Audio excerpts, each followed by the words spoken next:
André Kelgumende Sawadgo est notre invité du jour. Il est formateur en management des initiatives endogènes et aussi directeur de publication du magazine Le Devenir Africain. Avec lui, aujourd'hui, nous parlons du mois du consommé local, le moteur d'une économie résiliente face aux crises. Bonjour et bienvenue. Bonjour et bonjour à tous les téléspectateurs. Alors, dans la deuxième présentation, je vous ai annoncé comme mettant le directeur de publication et d'un magazine que vous portez qui a sa 6e édition. Comment se porte justement Le Devenir Africain après 6 numéros déjà? Alors, il faut dire que Le Devenir Africain se porte plus ou moins bien. Il essaie tant dans la dynamique de l'ancrage au niveau public qu'au niveau du contenu d'être à la hauteur. Mais il faut dire comme c'est à l'écrit, vous savez bien que notre monde est plus ou moins virtuel.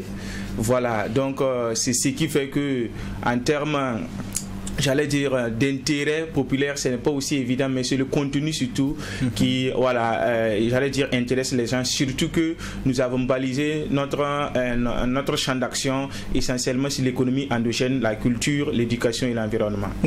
Justement, dans le 6e numéro, il y a un édito qui est en lien avec notre thématique d'aujourd'hui. C'est intitulé du développement communautaire et du développement endogène. Ce qui a retenu mon attention, c'est cette expression, le terme communautaire a perdu son sens noble selon vous. Qu'est-ce qui aujourd'hui vous amène à affirmer que le terme communautaire a perdu son sens noble? C'est un constat, j'allais dire empirique et aussi intellectuel. L'Afrique se définissait par nature comme, j'allais dire, par son caractère collectif. C'est Joseph Kizerbo qui le dit. Voilà, et bien d'autres. Donc, le communautaire, en fait, était l'expression même de nos sociétés africaines. Maintenant, avec l'occidentalisation, et l'Occident a une culture individualiste. Et nous sommes tellement occidentalisés que justement, on a perdu notre sens communautaire. Ça, c'est en fait un constat assez simple. Je vous donne un exemple concret. Vous partez, on va dire, par exemple, au niveau culturel, on va dire les murs de Kasna. Juste les peintures de Kasna. En fait, l'expression artistique au niveau africain, elle est collective, elle n'est pas individuelle.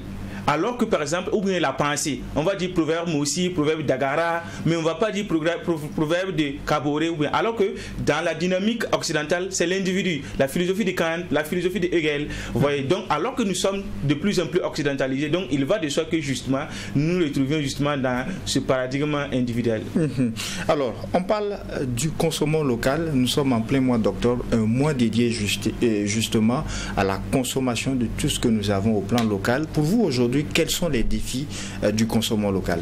L'essentiel en fait des défis du consommation local, c'est un défi de management des producteurs. Parce que vous remarquez, les producteurs sont à la fois dans toutes les 3 chaînes, c'est-à-dire ils produisent, ils transforment, ils doivent chercher la matière première eux-mêmes, la même personne doit chercher la matière première, transformer et la distribuer. Donc c'est assez lourd. Mais vous prenez les marques internationales, non, la matière première est fournie par une autre entité qui est à part, et voilà, l'usine de transformation est à part, et une autre usine aussi, voilà, ou du moins une autre entité aussi assure la distribution. Là en fait c'est léger et justement l'écoulement est plus facile. Alors qu'au niveau du consommation local, chacun est retranché justement dans son entité individuelle et qui doit assurer tout. Donc du coup, ça va de soi que ça soit lourd et du point de vue, j'allais dire, efficacité, ça va poser effectivement problème à partir de ce défi managériel. Vous parlez là des difficultés que rencontrent sur un certain nombre d'aspects les producteurs et les industriels qui sont justement dans le domaine. Mais quand vous regardez le consommation local, on en parle depuis pas mal de temps. Aujourd'hui, est-ce que vous avez cette impression que les Burkinabés sont repartis vers la consommation de ce qu'ils ont au plan local? Écoutez, ça c'est une question du réalisme. Il y a la volonté, mais les mécanismes sont différents. Je vous donne un exemple concret. Vous voyez, du point de vue textile, les gens sont de plus en plus dans une tendance de porter. Mais est-ce que les mécanismes font que justement ce textile-là est à la portée de tout le monde? Vous prenez au niveau politique, nous sommes à notre 6e édition du mois du consommation local. Mais est-ce que justement les mécanismes administratifs sont à la hauteur de la volonté politique? ce n'est pas toujours évident. Donc ici, le défi, il est plutôt en fait du côté justement de l'administration qui doit trouver des mécanismes pratiques. Malheureusement, en fait, cette problématique du consommation local n'a pas un ancrage institutionnel national. Je vous donne un exemple concret. Prenez le thème de cette année, c'est consommation local, facteur de développement des chaînes de valeur régionales compétitives de l'UEMOA. En réalité, quand vous creusez, l'initiative vient de l'UEMOA, ce n'est pas au niveau national. Et on a eu 2 instances dans le mois d'octobre où c'est le mois du consommation local, mais la problématique du consommation local ne s'est pas invitée dans ces 2 instances. Pour être plus explicite, on a eu la journée nationale les journées patriotiques et de participation, voilà, et d'engagement et de participation citoyenne. Mais on n'a pas fait cas du consommation local alors que nous sommes dans le mois du consommation local. Donc avec cette thématique, vous comprenez bien qu'il y a un problème de fondement institutionnel, et si justement c'est une prérogative de l'UEMOA et vous comptez qu'il y ait des mécanismes pratiques au niveau national, bon, c'est pas étonnant que ça ne soit pas à la hauteur. Mais vous parlez de l'ancrage au plan administratif qui peine à pouvoir avancer, à faire bousculer les choses dans le cadre du consommation local. Pourtant, on a souvenir notamment du lancement de ces journées nationales d'engagement patriotique et de participation citoyenne. On se rappelle du discours officiel où on annonçait justement, on faisait le lien avec la consommation locale. Est-ce que vous n'avez pas l'impression aussi que quelque chose est fait?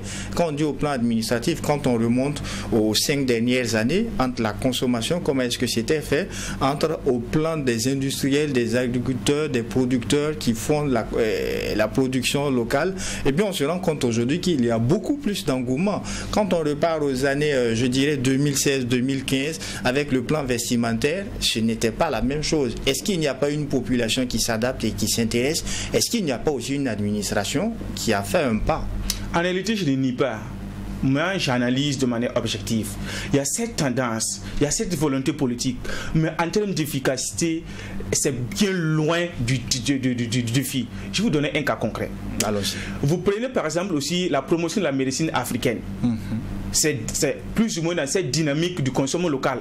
Mais je vous dis, le 31 août passé, pour annoncer la 13e journée de la médecine africaine, le logo était le logo du 51e de la CEDEAO, mais c'est signé Bobo Dioulasso. C'est pour vous dire comme quoi, en fait, ce sont des initiatives qui suivent plus les orientations des institutions internationales qu'au niveau local. En réalité, au niveau local, nous nous conformons. C'est ce qui fait qu'il y a un déficit, j'allais dire opérationnel. Moi, à mon avis, si c'était porté au niveau justement national, vous voyez ces grandes instances auxquelles j'ai fait cas, en fait, on devrait on devrait apercevoir ça de manière plus claire. Quand vous dites en fait cette tendance-là, c'est tout à fait naturel. Pourquoi? Nous sommes dans une dynamique de révolution. La révolution est avant tout révolution culturelle, une renaissance culturelle, une renaissance d'identité. Donc ça va de soi que le consommation local, le local qui est une expression justement de notre identité, ça va de soi qu'on soit dans une dynamique de consommation. Mais est-ce qu'on a les mécanismes? Je vais vous donner un exemple qui est assez quand même problématique. En juillet, il y avait des rencontres, il y avait des rencontres sectorielles publiques-privées où justement au niveau du ministère de l'économie, ils s'en prenaient par exemple aux artisans à qui on a donné des marchés publics ciblant les acteurs locaux, comme quoi les prix sont hors concurrence, c'est très cher, et il y a un cadre administratif qui a dit si c'est comme cela, on va retourner en Chine parce qu'on ne peut pas composer avec les acteurs locaux. Vous voyez par exemple ce défi, c'est de ça dont je parle. Est-ce que vous comprenez? Donc ça c'est un défi de mécanisme opérationnel. Comment les Chinois ont fait pour que les produits soient concurrentiels, et vous ici avec vos experts, avec vos cadres, vous n'arrivez pas à trouver la formule, le mécanisme? En fait c'est ça. Je vous renvoie encore aux faits qui pour nous sont sacrés, parce que lorsque vous dites que au plan administratif, quand on regarde, il y a des choses importées d'organisations sous-régionales. Quand vous prenez le cas du logo par rapport à l'aspect médicinal, je vous renvoie encore au lancement des Journées nationales de l'arbre. Juste après, je ne vous redonne pas le chiffre, vous savez déjà, les plantes médicinales où le chef de l'État a fait la promotion, et ça a été suivi jusqu'aux dernières semaines, où on voit encore des acteurs, des Burkinabés, pas des moines, qui se lancent justement à l'intérieur. Est-ce qu'il n'y a pas l'acte qu'il faut reconnaître, mais tout en restant humble, il y a des défis qui demeurent? Non, moi je le reconnais. Le 5e numéro du Devenir africain portait sur ça. j'ai participé à la mobilisation à titre privé. Moi, je ne suis pas un acteur de l'administration publique. Et écoutez, pour davantage rendre ça plus efficace, vous savez ce que moi j'ai fait? J'ai dit il faut développer un modèle économique sur les plantes médicinales. Parce qu'en fait, de l'expérience passée sous la révolution de Sankara, il y a eu cette expérience, mais qui n'a pas abouti. Pourquoi? Parce que le CETEL, en fait, on a un problème de professionnalisme. C'est pour tout le monde et personne à la fois qui va entretenir ces plantes d'ailleurs. Mais si on développe un mécanisme tel que je l'ai défini, c'est-à-dire, on a par exemple des unités de production de phytomédicaments ou en tout cas des gens qui sont intéressés par ces plantes médicinales-là. Ils expriment leurs besoins. Et comme par exemple, je voudrais prendre le cas par exemple du cacao, on sait qu'il y a des gens qui veulent acheter à la fin à un prix déterminé selon le kilogramme ou bien l'anacarde ici. Vous comprenez? Ça va motiver les investisseurs. Même si toi-même tu n'avais pas cette culture-là, comme il y a du business, tu peux aller justement développer ce business parce qu'il y a quelqu'un qui va, j'allais dire, coopter cela et c'est un investissement rentable à ce niveau. Mais tel que laissé comme cela, qui porte justement ces plantes médicinales, ces bosquets, c'est qui développe ça? Et à la fin, c'est qui a besoin de quoi? Est-ce que vous comprenez ces mécanismes? Donc l'idée est là. Moi je salue et j'ai même participé, j'ai contribué, j'ai même aidé jusqu'à Wayuya dans ce cadre-là justement pour mobiliser des acteurs privés. Mais en fait, moi je suis analyste, consultant, donc moi je pars jusqu'au fond. Et justement, lors de la journée à Kaya, il y a quelqu'un qui a salué justement, puisque j'étais intervenu sur ça, il a bien salué cette démarche-là pour rendre en fait l'initiative la plus efficace. Donc, à travers justement la coordination des chaînes de valeur, vous avez des planteurs qui sont convaincus qu'enfin, au bout de 6 mois, 2 ans, 3 ans, les plantes médicinales auront justement, j'allais dire, une valeur et qui ne va pas rester là à ne pas être vendue. Voilà, parce que ceux qui vont prendre sont déjà connus. Et là, si c'est connu de ce fait-là, il y a justement ce dynamisme pour promouvoir. Mais tel que c'est dit, c'est bon, mais dans la réalité, ça pose problème. En fait, nous sommes des analystes, on n'est pas là seulement pour dire non, c'est bien, c'est bien. Tout, vous savez, bien avant cette révolution, on a toujours dit que c'est bien. Ces deux initiatives ne datent pas de maintenant. Mais il y a quelle efficacité? Voilà, donc il faut souvent ce réalisme-là, en fait. Alors, vous l'avez rappelé tantôt, nous sommes en révolution populaire progressiste. Et dans le rétroviseur, le consommation local ne date pas de maintenant, on retourne aux années 80, 84 à 87. Aujourd'hui, quand vous regardez, est-ce que vous êtes satisfait de la politique du consommation local? Et quand vous comparez la politique du consommation local à la période révolutionnaire que l'on a connue sous Thomas Sankara et actuellement, est-ce que vous êtes satisfait?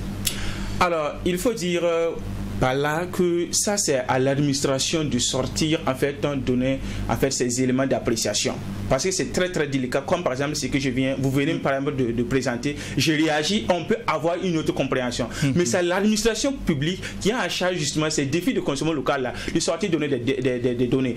Alors par exemple en 2023 je voyais cette tendance là, par exemple de la part de l'ex-premier ministre Kilem, de donner des tendances que nous sommes à consommation des produits et de l'expertise voilà, nationale à tant de milliards à tel trimestre, tel trimestre. Donc, ce sont ces acteurs de sortir justement, et j'allais dire, présenter. Ce n'est plus le cas. Bon, en fait, je ne le vois pas assez. Je ne le vois pas assez. Et là, de manière plus concrète, et je vois en fait une sérieuse difficulté en fait si on ne le fait pas. Pourquoi? Parce qu'en fait, c'est l'administration qui a l'expertise, c'est l'administration qui a le pouvoir de décision, c'est l'administration qui exécute, c'est l'administration qui évalue. Toutes ces 4 instances-là sont détenues par l'administration publique. Donc, il est très difficile de se prononcer dans ce cas. Mais je termine par cette note. La révolution doit son succès au succès du consommation local des produits endogènes. Il n'y a pas de réussite révolutionnaire sans justement une réussite de consommation locale, sans justement une valorisation structurelle au-delà des cérémonies politiques là, sans qu'il n'y a pas une politique, j'allais dire structurelle, qui fait justement des consommations locales une évidence. C'est pas du sentimentalisme, non, j'achète parce que c'est non, ou bien pas non. Il faut que justement que ça soit concurrentiel. Est-ce que vous comprenez? Parce que vous ne pouvez pas vous dire révolutionnaire et aller toujours importer les choses en Chine, importer les choses par-ci par-là, mais quelle est la différence entre cet État qui se dit révolutionnaire et là où par exemple les Chinois viennent mettre China Mall? Ça n'a pas de sens. Donc on doit justement assumer notre révolution à travers justement la réussite de ces produits endogènes, à travers des mécanismes efficients, efficaces, au-delà justement de ces littératures thématiques qu'on voit à chaque cérémonie du consommation local. Alors toujours dans le cadre du consommation local, il y a eu des plaintes que l'on a entendues où des populations l'affirmaient au détour de micro-trottoirs que la production locale revient assez cher. Et à ce niveau, on sait aussi qu'il y a des coûts d'opportunité qui peuvent se présenter pour le Burkina quand on regarde un peu au niveau du taux de chômage de la jeunesse. Comment est-ce qu'on peut faire du consommant local un levier pour réduire justement le manque d'emploi au niveau de la jeunesse? Je vais vous dire quelque chose. On ne peut jamais résoudre l'équation de l'employabilité des jeunes sans une équation qui passe par le consommant local. Je défie quiconque, qu'il soit coach ou bien économiste de grande instance, on n'est pas encore parvenu plutôt à la résorption de l'employabilité parce qu'on a exclu le consommant local du contenu en fait de la politique de l'emploi. En fait, il faut poser la bonne équation. Et la bonne équation, c'est quoi? C'est comment créer la richesse et de l'emploi massif. Cette équation ne peut être résolue en dehors des produits endogènes, des produits, locaux. Je vais vous donner un exemple. Cette année, on est dans une tendance de promotion de la formation professionnelle à travers, par exemple, un ministère qui a été consacré depuis août 2024. Bien sûr. Vous former les gens de manière professionnelle et technique. Il faut qu'il y ait des unités de production, des entreprises pour les absorber. Sinon, ça va revenir à la même chose comme à l'enseignement général. Et ces entreprises n'auront en fait un intérêt à recruter ces gens-là que si les produits sont écoulés, sont distribués. Et la meilleure manière de promouvoir ces produits-là, c'est de les inclure dans la commande publique. Ça, c'est au premier niveau. Et ensuite, de trouver à travers ce point-là des mécanismes justement pour que ces prix soient concurrentiels. En réalité, c'est une question de rapport. Justement, les produits les plus populaires ont tendance à avoir un prix moyen concurrentiel. Mais si tu es là assis dans ton seul coin, toi seul, tu dois assurer tout comme ce que j'ai eu à le dire. Bon, tu ne peux pas vendre au même prix que par exemple ce qui est populaire parce qu'il y a un investissement sur le coût. Je vous dis, quelqu'un qui part ouvrir sa boutique dans le quartier et qui part importer des produits populaires qui met dans sa... Il n'a pas besoin de faire une promotion pour que les gens viennent. Mais toi qui as tes produits endogènes locaux, tu es obligé d'investir dans la promotion. Et puisque tu investis dans la promotion, tu ne peux pas vendre au même coût que l'autre. Donc ce sont ces mécanismes qu'on doit développer au-delà justement de ce que moi je vais appeler ces littératures thématiques chaque fois dans les éditions là. Donc l'occasion elle est belle de concilier les centres de formation professionnelle, les entreprises et la commande publique. Et à partir de ça justement, on va voir justement que les produits locaux ont un prix concurrentiel pour la population. Et vous allez voir, la population attend justement ces mécanismes-là pour rentrer vraiment. Parce que on voit que c'est de la qualité. Ce qui est très surprenant, vous voyez par exemple au niveau de l'agriculture, les produits naturels et consorts, moi je connais des unités, elles produisent uniquement pour l'Europe. Pendant ce temps, ils transforment les produits OGM pour venir nous bombarder. Est-ce que ce que vous dites est actualisé avec la période actuelle? Si! Il y a des unités qui ne... Pourquoi? Parce que justement la population trouve que le naturel est cher, le bio est cher, alors qu'en Europe c'est recherché. Je prends le parti dans le cadre des fruits. Est-ce que vous comprenez? Donc c'est pour dire simplement que notre local est de qualité. Mais si on n'a pas de mécanisme de promotion structurelle où les prix sont concurrentiels, justement la population ne va pas en bénéficier. Est-ce que la promotion du consommant local, est-ce que sa réussite incombe uniquement à l'autorité, au gouvernement? Quelle est la part du citoyen que vous êtes, que je suis? Moi déjà j'offre mes formations et j'allais dire mes consultations. J'ai à mon actif 2 grandes entreprises dans 2 domaines. Par exemple dans le domaine de la médecine de la santé et centre de médecine alternative. Est-ce que vous comprenez? Moi par exemple j'ai refusé le terme médecine traditionnelle parce que c'est dévalorisant. Et j'ai proposé des modèles économiques, j'ai proposé des mécanismes et j'ai mis en application en fait mon approche. Je suis parvenu à trouver par exemple des producteurs de plantes médicinales que j'ai contacté avec par exemple des unités de production et ainsi de suite. Est-ce que vous comprenez? Je leur ai fourni des outils de gestion. Voilà, est-ce qu'on se comprend? Et au niveau par exemple des artisans, l'année passée j'ai organisé même une conférence pour eux parce que en 2024 j'ai participé au 21e CODESP à Bobo où le Premier ministre Kilem disait que les artisans sont désorganisés, il faut qu'ils se ressaisissent.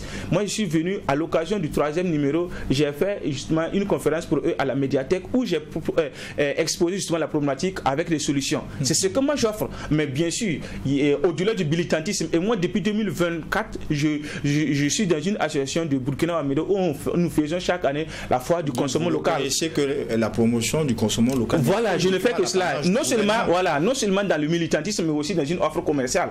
Vous voulez mes consultations et informations, c'est payant. Mais il y a du côté militantisme, parce que c'est une conviction. Moi, j'ai fait mon master de philosophie sur le développement. Donc, c'est une conviction. Recentrons sur ma question. Oui. Est-ce que la promotion du consommant local, sa réussite, incombe uniquement à l'autorité? Merci beaucoup. Et il y a l'autorité, et vous avez parlé de l'autorité de l'individu. C'est la charité bien ordonnée commence par ça. Voilà pourquoi j'ai suis allé en profondeur sur moi. Maintenant, il y a l'État où j'ai fait cadrer un certain nombre de défis à relever, par exemple l'ancrage institutionnel, etc., la commande publique. Mais surtout, là où c'est très intéressant, il y a un moyen qu'on a tendance à oublier. Les communes et les conseils régionaux. Il n'est pas question. Pour vous, les collectivités, très important. Il n'est pas question que, par exemple, la mairie, par exemple, de Ouaouia, de Fada ou bien de Bobo ait une activité et qu'on fasse appel à un acteur de Ouagadougou. Non, il faut justement former justement ces acteurs locaux là-bas, de telle sorte que ces collectivités consomment les produits issus de leur terroir régional ou, j'allais dire, communaux. On manque assez de temps, mais est-ce que vous pouvez aller plus en profondeur en termes d'exemple quand vous dites qu'on se retrouve dans une collectivité où on fait appel à quelqu'un de la capitale pour s'y rendre et apporter d'autres annonces? Je vous donne un exemple concret. Il y a eu, par exemple, un atelier dans une ville où la restauration a quitté Ouagadougou pour aller. Pour moi, c'est pas acceptable.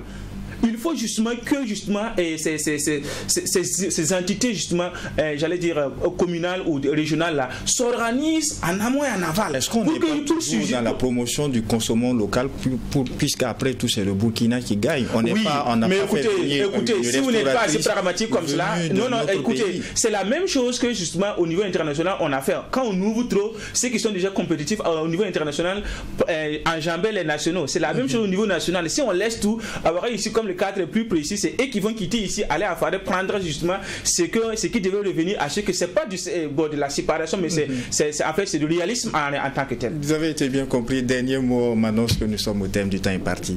Ok, en tout cas, je veux dire que c'est un défi. Et moi, en tout cas, au-delà du militantisme, j'ai par exemple de l'expérience, une expertise à offrir.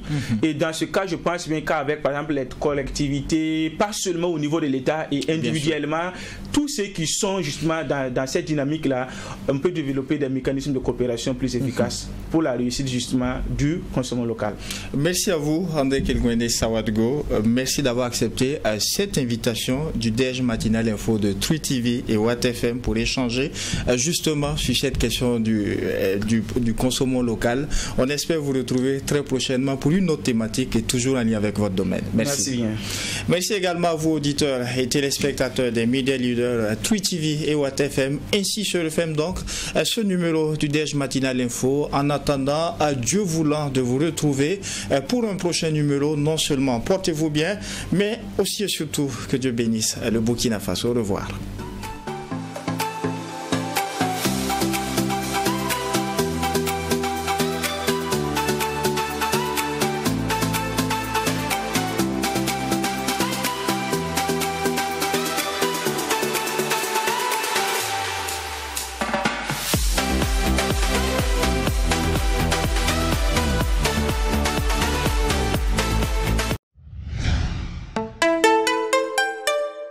Twi TV, la télé interactive.